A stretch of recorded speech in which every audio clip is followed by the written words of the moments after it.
Missed you. Jim Shirk for the record. I'm here again to plead my case that meetings such as this should start at 5:30 to allow citizens to attend. Whether they do or not is entirely up to them, but we have to open the door. Just as you were going to have a public forum on the design stages of this project, of the downtown Carson Street, and you will have that at various stages, and I'm sure you'll have one after 5:30 to allow citizens to attend. I would really hope this board, as other boards I've approached, would look and consider starting their meetings at 5:30 for citizens' ability to attend. Thank you for your time. Thank you, Jim. Anybody else from the public that has any public comment? Seeing none, we will move on to item C, approval of the minutes. Has everybody had a chance to read the minutes from January 14th? Yes, Mr. Chair, and I'd like to make a motion to approve the minutes of January 14th, 2015. Do I have a second? Second. We have a motion and a second. All in favor, say aye. Aye. Nay. Passes unanimously. Moving on to item D, agenda management. RTC may combine two or more agenda items for consideration. They may remove an item from the agenda or delay discussion relating to an item on the agenda at any time. Are there any commission members that would like to make any changes to the agenda? Staff, nope. Okay, so the agenda will be adopted as posted. Moving on to item E, disclosures. Any member of the commission that wishes to explain any contact with the public regarding an item on the agenda or business with the commission? Seeing none, we will move on to the public meeting items. F1, information regarding an update on the downtown Carson Street project and discussion regarding the RTC's role as a project oversight committee. Is this going to be you, Patrick? Yes, I will lead it off before allowing others a chance to speak. I'm going to primarily cover what we were provided in the board forum here, but basically the Board of Supervisors has moved forward and has executed a contract with the design team led by Loomis and Associates, and we're now moving through the design process. This year is basically the year for design, and next year is the year for construction in very general terms.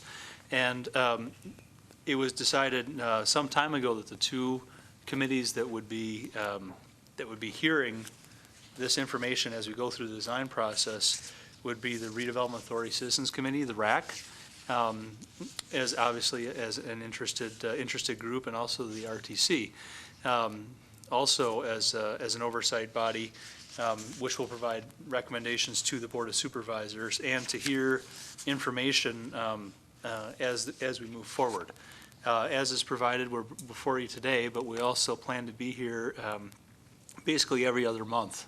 As it turns out, odd-numbered months, we plan to be back before you with information on a future theming workshop and preliminary design, and then 30, 60, and 90% design review. The goal of these meetings with both RAC and the RTC, which will be held in the same months, is to provide a public forum for public involvement, to allow folks to comment, for related matters. Excuse me. And also to provide recommendations to the Board of Supervisors, as I previously indicated. That's it in a nutshell. Very, very high-level review of what we're doing here. But I'm pleased to say that the project manager is the engineering services manager for the city. Danny Rotter, he is here, and he's managing this himself. And also the lead for the design team, Mike Bennett from Loomis & Associates, is here as well. And I will turn it over to them and let them provide you some additional information. Afternoon, Chairman and Commissioners. Danny Rotter, Public Works Engineering Manager for the record. Happy to be the project manager on this project. We have 50-plus projects on the list, but this one I took up and said, this one's mine. So I know Mike will tell you his tie to Carson City. My parents moved here when I was a couple weeks old and graduated from Carson High School, and I call this my hometown. So couple things I wanted to point out before I just give you a brief update. We do have this room scheduled for June 22nd for a public meeting on the 30% design. And then the theming workshop that Patrick mentioned, we have this room booked for April 20th. Both Mondays, same times and format that we did in the September 2014, where we have a lunchtime where we thought we would get more workers coming to, but we ended up with more retirees kind of coming to. But then we'll have a night session as well that we'll be able to do that. We'll be utilizing electronic polling. One of the team members has that equipment, and we think it'll be a good addition to have some real live interaction with the public. Mike can talk a little bit more. They wrapped up the 3D scan and survey of Carson Street this Sunday, and so we will not be closing Carson Street anymore for surveying. So hopefully the business owners and property owners can be happy about that. And they did a great job, and I want to shout out to the streets operations crew. They did a real intensive traffic control job, as they were doing today downtown there. So I think with that, I'll say that we had our kickoff meeting recently. Everything's rolling, and we're looking forward to meeting with the property owners, business owners, public. Have a lot of people call me already, and I'll let Mike introduce himself to you all. And Quick question. Do you have the times set for those, for the public meeting and then the theming workshop yet? We don't yet. We just know there's going to be a midday and an evening. We'll definitely have a media release and everything once we get closer to the actual format. Thank you, Danny. Good evening, board. Afternoon, I guess. Mike Bennett, for the record. I am the principal of the Carson office of Loomis and Associates. This project is very near and dear to my heart. I am a born and bred Carson City resident, born and raised, I should say, Carson City resident. My folks moved here. My grandparents moved here back in the 50s. My dad was born here. So I have a lot of roots in the community, and kind of like Danny said, you know, we were fortunate enough to be selected for the team. But when this project came out, it was the same thing. This is mine. So couldn't be more thrilled. As for a status of where we are, what we've done so far has been the most visible part of the project, at least outside of the design, and that is we've been outside. We started drilling on Carson Street. We've collected geotechnical samples to do that street section design. And as Danny said, we wrapped up our scanning last Sunday. And then prior to that, we also wrapped up scanning on 3rd Street as well as Curry Street. So we have all of that data in the can, if you will. We had good weather when we did it. We have collected good data, and it's just a matter of now compiling the base map, and we'll start chugging forward with design and concepts. I think that's all I have. Do you have any questions from the commission? Mike, I've been asked this several times. Can you explain what this 3D mapping meant or did? I can. So under a conventional map, if you will, we would send a survey crew out, and they would collect points at major changes in surface features. So in other words, like a crown of the road, lip of the gutter, top back curb. But the areas that are in between that, we're kind of interpolating what the surface is doing, what the topography is doing. What the 3D scan allowed us to do is essentially collect data, collect that survey point, basically every square inch of Carson Street all along the length of the project. In addition to that topography data, it allowed us to collect color imagery too. So we have a real virtual three-dimensional downtown Carson Street, if you will, that is essentially a snapshot of what it looked like the last couple of days we've been out there scanning. You can see paint marks in the road. You can see cracks in the asphalt. It is that detailed. And we're going to use that for the conceptual plans. You know, when the 3D fly-throughs come out, you're going to see that product in that. The design team is going to use that to be able to measure dimensions that maybe didn't make it into the overall base map. If there's features that, you know, an engineer wants to see, rather than taking time to go out to the site and take measurements, it's already in digital form that they can just go into their database and look at that. So it's a time saver as well. How long would the conventional survey take? Conventional survey would have probably taken us, just in the field to collect the data, would have probably been a couple of weeks worth of effort. I was telling Danny, you know, we'd have been lucky to collect 5,000 points in that conventional survey. The last couple of days of scanning, just on Carson Street, we collected north of 1 billion, and that's 1 billion with a B. So it's huge differences in resolution, if you will. Did you have drones going up and down Carson Street? No, we just had a little box that sits on top of a tripod that whirls and sprays laser beams out. It collects overhead power lines, it collects flagpoles, tops of buildings, birds, if there was a bird in the scan. We had a herd of deer run through in front of the Capitol. We had to shoo them along. Additional commission comments? I have a couple.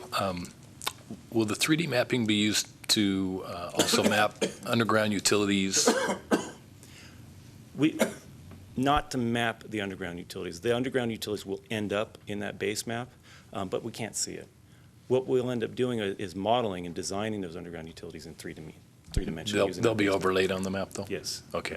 And then, Danny, do you know what staff will be present at the public meeting and the theming workshop? I know the last time we had public meetings, I got a lot of good feedback on the amount of staff that was there, because utilities were there, fire was there, public works, everybody was there, so that members of the public could speak on a specific portion that might interest them. Will that happen with these meetings as well? That's our hope, is to have a similar format where we would be in this room for a main presentation and maybe some electronic polling, and then we would have some stands out in the hallway for specific questions on traffic-related stuff, ADA stuff. I haven't talked specifically to the fire chief or the sheriff about their staff. That was more of an access type issue, which if we can have them, great. But that's the goal, is to match up what we had done before. Thank you. If there's no more commission comments, is there anybody in the public that has any public comment on this item? Seeing none, this is an information item only. So we will move on to item F2. Thank you, gentlemen.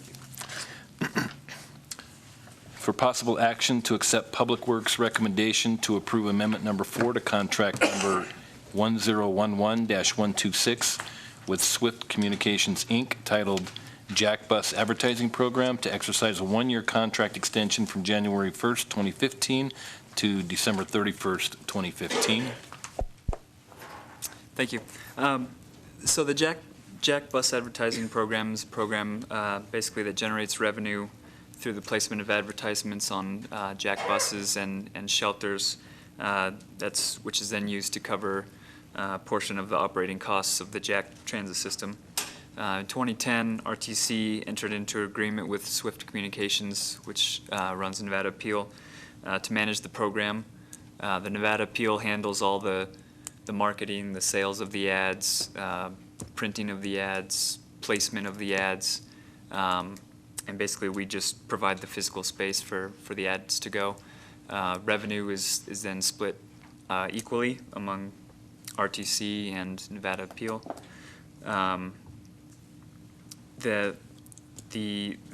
So far, this program has generated about $2,500 per month in revenue that can be used to match federal funds to fund the Jack transit system. With this amendment, we're looking to exercise one of the remaining one-year extensions on the original contract.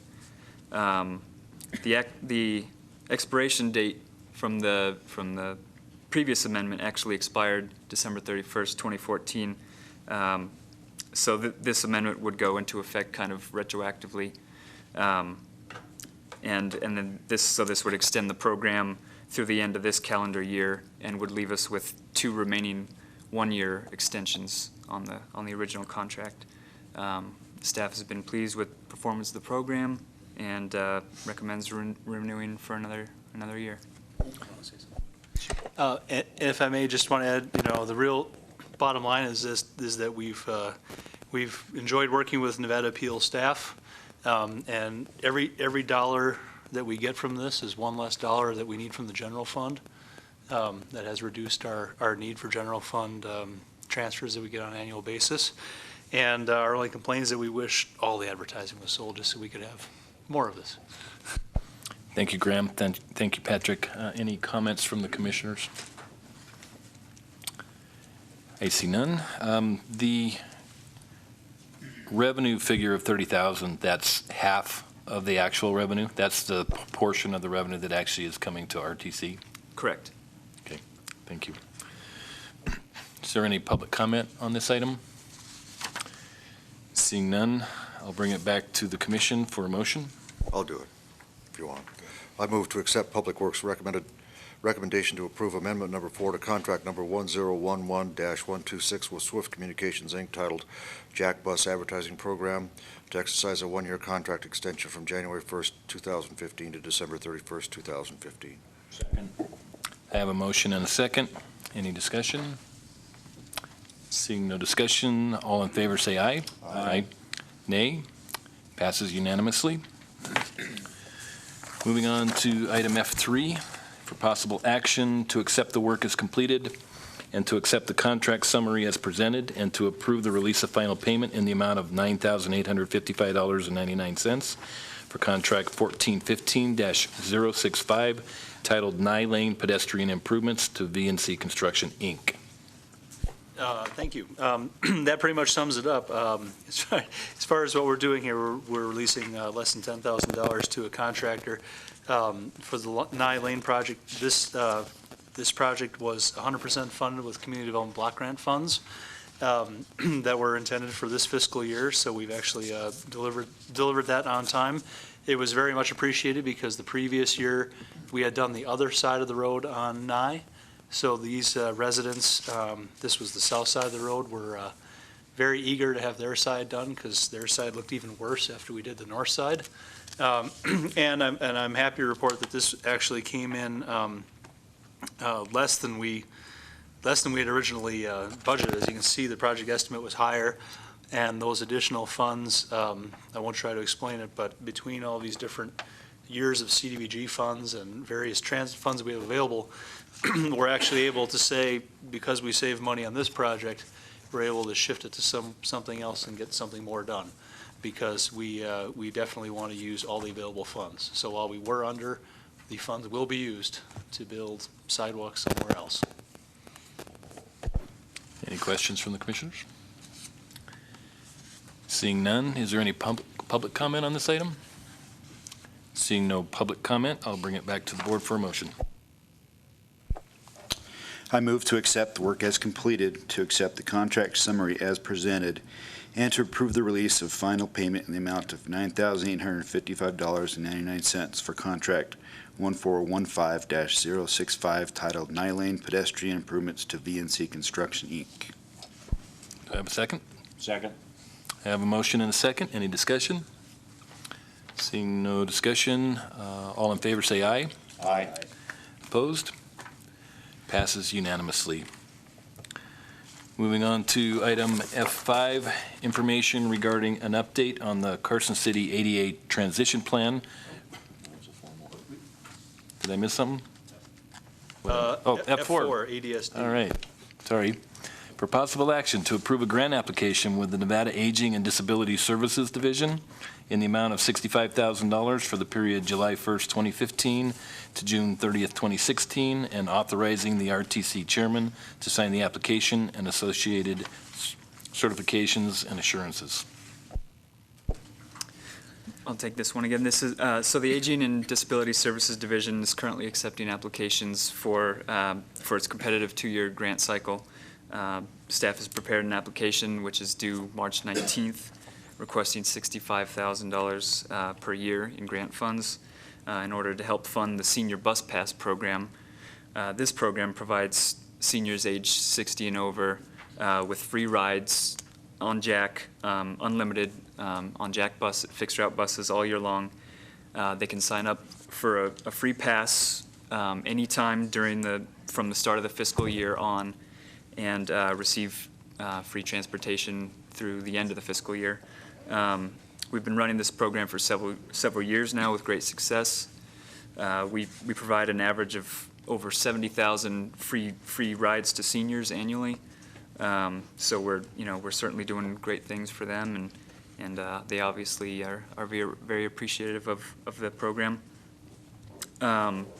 The actual increase in the funding request this year is to help offset with the rising costs of providing transit service and obviously our expanded service hours. I've discussed this with this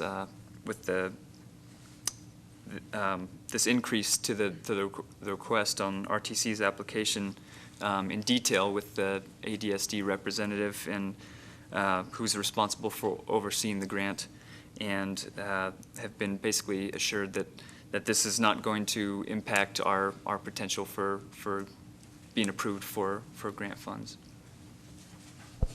Thank you, Graham. Any questions of the commissioners? Just a quick question. Since I hit that age requirement this year, and for, maybe members of the public, you said you have to sign up. Yes. What is that process? You just fill out a form at the senior center and submit it to them, and they'll pass it along to Jack's operations staff, and you're approved. There's no other requirement other than 60 or older. Hot damn. Any other questions? I did have a question on the front page of the applicant questionnaire. Item 4, it says, what percentage of the total cost of providing services would the ADSD requested amount represent? And it says 100%. My question is, this program is actually operated at a loss anyway. So we're not actually funding 100% of the program, right? We're funding 100% of the amount that we're subsidizing. Can you clarify that? Or 100% of the amount that we're requesting. Because frankly, according to their own standards, what's the per trip eligibility? $2.50. Yes, we're actually eligible to receive up to, per the program, up to $2.50 per trip. So if you do the math, we're actually eligible to receive much more funding, but because they don't have that much to put around, we accept a lower amount. So the only thing we're funding 100% of is the amount of money we're asking for. So it's a case of don't look a gift horse in the mouth. Yes, and the fact is that even though it's less than we could get, this is still financially better for the transit fund, therefore the general fund, and obviously a benefit to the community. Thank you. Yep. Patrick, if you know, do they get free rides to 60 and over in Reno? No, I Where don't. else do they give? I mean, where else can you get a deal like this? We're actually relatively unique in our use of these funds. These funds are typically used, and Graham, please add, because he sees more of this than I do these days, but I think they're typically used for more of paratransit services around the state. We specifically, because we're in a unique position in the state, we're not a rural transit provider, we are a small urban transit provider, we have the ability to do this that frankly doesn't exist otherwise in the state. There's not funding available to do it for as big a system as Washoe or Clark, but it is big enough for us. I think if you asked the mayor, he would probably say we're uniquely unique and not somewhat unique. And aged. Are there any further questions of the commission? For the approval of the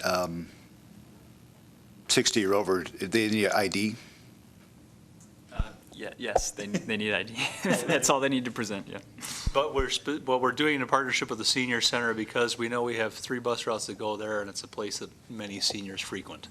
In fact, when we have every year you have to re-sign up, we actually have a table set up during lunchtime, and that's where we get a lot of people through at the same time. Thank you. Any additional questions? Seeing none, is there any public comment on this item? Seeing no public comment, I'll bring it back to the commission for a motion. Mr. Chair, I move to approve a grant application with the Nevada Aging and Disability Services Division in the amount of $65,000 for the period July 1, 2015 to June 30th, 2016, and authorizing the RTC chairman to sign the application and associated certifications and assurances. Do I have a second? Second. Oh, got it. I have a motion and a couple of seconds. Is there any discussion? Seeing none, all in favor say aye. Aye. Nay? Opposed, say nay. Passes unanimously. Thank you. Now we can move on to F5. Information regarding an update on the Carson City ADA transition plan for transportation facilities. Thank you, Mr. Chair. I'm pleased to report that we've made some significant progress on this project. We do now have a draft transition plan for transportation facilities, and by that I mean basically the public rights-of-way, so sidewalks, bus stops. In fact, I'll just give a quick recap. So the consultant that we hired initially went out and inventoried about 30 miles of sidewalk and 26 signalized intersections, which is about half of the traffic signals in town, and about 40 transit stops. And so for the budget we had, that's actually they did a tremendous amount of work, and we were happy to have them inventory that. And I should back up even further. Before we even got to that point, we actually had a stakeholder meeting with those that represented ADA groups to get their input on the areas of town that we would look. And while we were doing that, we tried to avoid areas where we have done recent improvements, under the assumption that there's really nothing wrong, therefore nothing to fix. And also areas such as, downtown Carson Street, which we know we're going to be putting some funding towards. So with that, as I said, they compiled all the detailed data, and they also reviewed the city's municipal code and design standards. And then we had a meeting with various department and division staff, such as design, engineering, planning, risk management, our signals technicians, just to name a few. And so everyone internally has got to review this draft document and provide their comments. So they have since compiled those comments, and we are now basically getting ready to unveil this for, general public comment. There will be a meeting here at the community center in the Bonanza room on March 17th, so that's next Tuesday, St. Patrick's Day, easy day to remember, from 4 to 6, and our consultant will provide a brief presentation about 5 o'clock to those in attendance.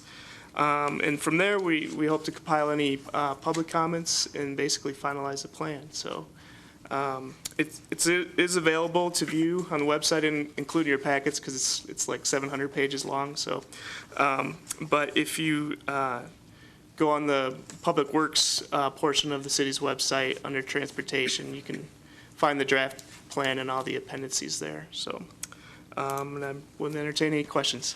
Thanks. Dan, could you give us an estimate of what percentage of the city's sidewalks the 30 miles that was surveyed or inventoried is? That's a good question, and it's really not a big amount. I don't know an exact figure, but if I had to guess, I'd probably say it's somewhere in the ballpark of 15% maybe. The 30 miles includes both sides of the road, so, and I'm going off of roadway miles, center line miles, because there are, as you know, a lot of areas in the more rural parts of town that don't have sidewalks. So, so that's a number that I can put together, though. I can certainly look in our GIS and calculate that. Should be easy enough to do. You don't have to give us an exact figure. Where I was going with that is I just wanted the public to know that this is a step in the right direction. It's a good first step, but this is going to be an ongoing process for many years to come. Correct. Yeah. And I'm sorry. I was just going to add to that to say the sidewalk that we did inventory were primarily arterial and collectors, so more of the major type streets. We didn't really get into the local neighborhood streets yet. Any additional questions of the commission? So on the sidewalks, got 30 miles of it, and a lot of sidewalks around town, some are 5 foot, some are 4 foot. What is the design standard that we're going to build to? Is it going to be to stay with 5 foot, or is that going to change? No, it's minimum 5 foot, so that's what we're sticking to. I'll just add that there are a couple different standards out there that there's one used to be called, it was called ADAG, Americans with Disabilities Act Advisory Guidelines, and now there's a newer one called PROAG, the public rights-of-way accessibility guidelines, and we are going to be following those national standards when we're applying this. And they, without getting into the specific details, they did have a few suggestions for our design standards. Very little, and our design staff was amenable to that. They kind of discussed through it, and so any updates to our own standards we didn't make, we'll certainly put those in place as well to meet the ProWAG that Patrick mentioned. Years ago, I don't know how many years it was there a consent decree issued regarding ADA compliance issues? Excuse me. We actually, when I got here in 2006, we were operating under a settlement agreement with the Department of Justice that had been reached before my tenure began here. And we have now met the requirements of that settlement agreement, and we've moved beyond that into, I guess, I don't know what standard mode is called, but not living under a Department of Justice settlement agreement. But we still have certain requirements to follow. For example, if you go and reconstruct a road, you need to make ADA progress on that road at the same time. So I'll give you an example. This water line project that's right outside this building is going to be continuing on. The next phase goes from right outside this building by Roop Street west to Phillips Street.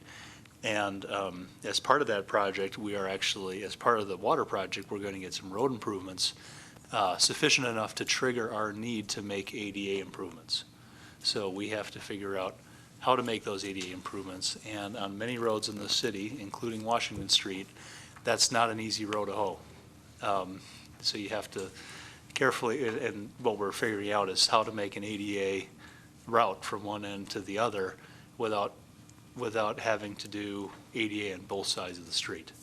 Because on streets like Washington, it's much better if you can pick your battle as far as conserving money and being as efficient as you can. And we've actually met with the Federal Highway Administration to discuss our plans going forward on something like that. But it really takes that level of work when you're doing this. Any additional questions? On the sidewalks, so if the plan is probably to have 5-foot sidewalks wherever possible around the city, correct? If a developer comes in and they have to improve a property and the sidewalks is part of that, are they putting in 5-foot or 4-foot? Are they matching? Can you? Well, we're going to do everything we can to meet ProWAG, and per ProWAG, it doesn't always have to be 5 foot. But if it is, if there is a necessity to be at 4 foot, and I can't claim I know all the technical details, but there are provisions to have wider, if it's a long enough stretch, a wider portion periodically to allow, frankly, if you had 2 wheelchairs meet, if they could pass each other, and something wider to accommodate. So there really is a lot of customization that is required. So we have guidelines to follow, and you have to apply them to each situation as appropriate. Any additional questions? I see none. Is there any public comment on this item? I see no public comment, and this is an information item only, requiring no action. So we will move on to internal communications and administrative matters. Item G1, street operations report. Okay. I'm going to cover that one. I actually have a couple things to say. I'll just point out that, we all know what the winter has been like, or lack of winter has been like around here. So you can see that this report's for January. Crack seal operations are going on. We do use RTC and streets funds to do street improvements that are not necessarily, the big glamorous capital projects, but we are carrying out operations like filling in cracks that we do get calls about, or like on the bottom of the first page, we do have our own concrete crew that is doing a little bit of sidewalk work around town. Could have sworn we used to have signs on here, but I want to mention that our signs crew is also very busy. I'll just give you an example. Yesterday morning, the superintendent of the school district was out at the Gleason building on Musser Street. Unfortunately, the school district experienced a failure at one of their buildings, and they've been forced to move some students over to the Gleason building, where there is not usually school, and the children that we're talking about are very sensitive, younger special ed students, and they called yesterday and said, could you make that a school zone again, for the next month or so. And those signs are already up. So our guys are really out there being responsive. And I guess, I don't know if it's supposed to be on this one or it'll be on next month's. Another example, NV Recycling, which is out at the end of Astro Drive on far east side of town. They called and were concerned with the road, and we're still working on a longer term fix, but our guys went out there and cut out large portions of what's left of the old road and actually filled in with grindings, and we were happy to be able to get out there and make it much safer, at least in the interim condition, before we figure out what the permanent solution is. And if you don't mind, I'll move on to G2. If you have any questions. Did any commissioners have questions? Yes. Patrick, could you explain 990 blocks? and what you think that might cover as far as the streets around town? Yeah, the limits of my ability. I frankly don't know how many blocks that covered, because I'll cop out and say that it depends on the road. As I'm sure you're aware, we're out there filling in cracks, but the roads vary tremendously. We have some that require very little rubber, and basically these are blocks of rubber that are melted down and then put into the cracks on the road. So I'd have to ask a follow-up question of exactly where they were and how far they got, but the rate of consumption very much varies based on the roads you're working on. From the looks of the road in front of my house, I think all 990 blocks were used there. You don't say. Okay. I do have one other question too, Yes. Patrick. On page 1 under tree removal, it shows 7 trees removed. Do you know if all those were in Mills Park, or were just 2 of those in Mills Park and others were in other areas? I don't believe they were all in Mills Park, but I'd have to get confirmation of the exact locations. I don't believe there were that many in Mills Park. Okay, it might have just been 2 in Mills Park, but if Yeah. you could get that, Yeah, just send it absolutely. to me. Thank you. Yep. If there are no more questions on this item, we will move on to item G2, a project status report. Okay. I don't know if they hit all of these, but as I mentioned previously, there's a water line project that's going on right outside here. There was a recent article in the paper, but just to remind folks, the water line is moving through the area here by the community center and aquatic center, and will be impacting traffic on Roop Street. We're making every effort to not close Roop Street, to do it by just reducing lanes, shifting lanes, but keeping it open to two-way traffic. When we do get just to the other side of Roop Street, the short one-way section of Washington Street will definitely be impacted, which will impact access to the library just from the east. But indeed, they've made it through the park, and they're working right outside this building at Roop in Washington right now. The East Fifth Street pedestrian improvements, this will be the last time you see that, because they just finished work. I'm happy to report that that not only did they complete the work that they were requested to do, we were actually able to accomplish something that was immediately adjacent to it. We stretched it a little bit because of the availability of funds. The intersection of Elaine and Jerry was in a really rough shape, and we were able to really clean that up. So we're happy to do that. And through the moving around of funds, that was actually directly related to the fact that the Nye Lane project came in well. Let's see, the William Street path improvements, I believe, are 90% design. So we're getting real close on that one. Western Nevada College sidewalk improvements are out to bid. I can't remember when that closes, but we expect to, at our next RTC meeting, to be back here with a contract award for the WNC sidewalk project. Long Street sidewalk project, we expect to, I talked to the project manager earlier today, and he's fighting to get it done by June, and we'll see if he does. But looking forward to doing that. That's right near the fish facility going to the east. Once again, it's one side of the road. We only have enough to do one side, but we'll be happy to do that. The Robinson Street, pavement improvements, that one we are reconsidering given the pending downtown project and the potential major development adjacent to that. So but we also realize that it is in really bad shape. So right now, we're trying to determine exactly what Band-Aid we're going to put on it to improve the safety of it, but to not have any substantial throwaway costs. We want to make sure that we're balancing the safety aspect and the need to be conservative with the funding that we spend there. Yes, sir. On that issue on the Robinson Street, early this morning, there was work going on right outside the Nugget on Robinson Street. Do we know what that was? Did it look like our rubber crack filling crew? You know what, it was dark. Oh, no, I know what that one was, excuse me. That was part of it. That is actually, Rob, pardon me, Member McQuarrie, are you aware of that one? The manhole repair? Yes, That's what it was? yes, I mean, would you mind? Yeah, sewer manhole repair, yeah. Yes, Yeah, the manhole ring and cover for the sewer system there had deteriorated, and there was a big hole there. So now it's been repaired, so there's no more hole. yes. So while it was a manhole issue, it was definitely contributing to the overall poor quality of the road by having a big hole associated. So that's part of what we're looking at.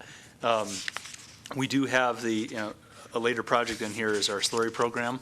That'll be coming back. There'll be some slurry and micropave coming back to finish what we didn't finish last fall. And we're looking at when that contractor comes back to be able to pick up part of Robinson Street here as well, to just add that to the project as a relatively low cost to get us through the upcoming projects. Anything else on that one before I finish up? Go ahead. No, I actually, all I was going to actually mention was the slurry program, and I already just took care of that, so I'm done. Are there any questions from the commissioners? I see none. Is there any public comment on this item? I see no public comment. So we will move on to item H, commission comments, status reports, and comments from the members of the RTC. Oh, sorry, missed another one. Item G3, future agenda items. Patrick? The one I just mentioned, the award of the WNC sidewalk project, we should have the closeout for the East 5th Street project, which I mentioned is actually wrapped up now. And I know I said this last month, we are waiting the agreement with NDOT to move forward on the design of the multi-use path extension along the freeway. Dan, do you have any? You think we'll have it by next month? Not that it's Dan's job, but I don't think we'll have it probably by next month, but No. we are working, we did have a kickoff meeting with NDOT, and so we're going through basically a checklist to get toward the agreement process, so. cumbersome, but well worth it in the end. Thank you, Patrick. Any agenda items, future agenda items from the commissioners?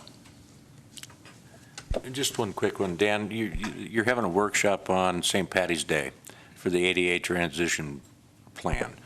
Is that going to be too early to maybe get some info as to what the comments or public comment was prior to the plan coming to us?